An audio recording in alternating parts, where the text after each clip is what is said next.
नमस्कार, मैं हूं प्रियंका और आप देख रहे हैं राष्ट्रीय जगत फीचर न्यूज। फिल्मी अंदाज में तस्करी, लेकिन इस बार पुष्पा नहीं बन पाए जंगल के तस्कर। गरियाबंद के उदंती सीता नदी अभयारण्य से सामने आई एक ऐसी कहानी जो बिल्कुल साउथ की मशहूर फिल्म पुष्पा की याद दिलाती है।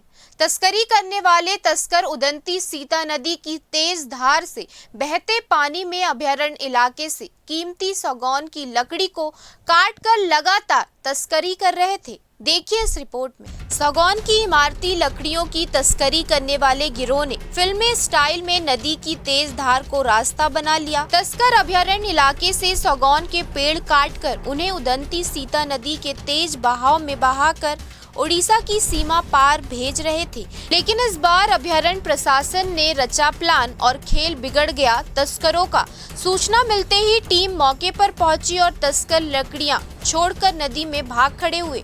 फॉरेस्ट टीम ने तेज बहाव के बीच उतरकर जोखिम उठाया और सागौन के लट्ठों को जब्त करने में सफलता पाई है। मिली जानकारी के मुताबिक तस्करों की पहचान भी कर ली गई है। अभयारण्य के उप निदेशक वरुण जैन ने बताया कि सभी आरोपियों को जल्द ही गिरफ्तार कर लिया जाएगा। सुनिए उन्होंने क्या कहा।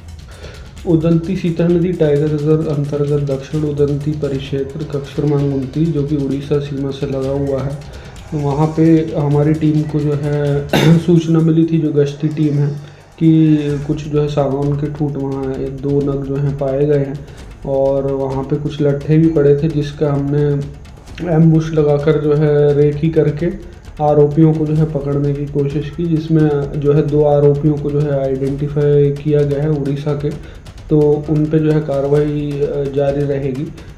ये तस्कर जो है प्रथम दृष्टया जो नदी बहती है उदंती नदी, उसके सहारे जो है सागौन लट्ठा को जो है बहाकर उड़ीसा ले जाने की जो है कोशिश कर रहे थे।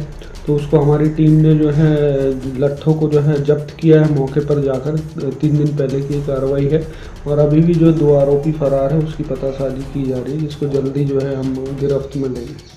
फिलहाल इस खबर में इतना ही। देश प्रदेश की खबरों से अपडेटेड रहने के लिए हमारे चैनल को सब्सक्राइब करें और नए खबरों की नोटिफिकेशन के लिए बेल आइकॉन जरूर दबाएं। नमस्कार।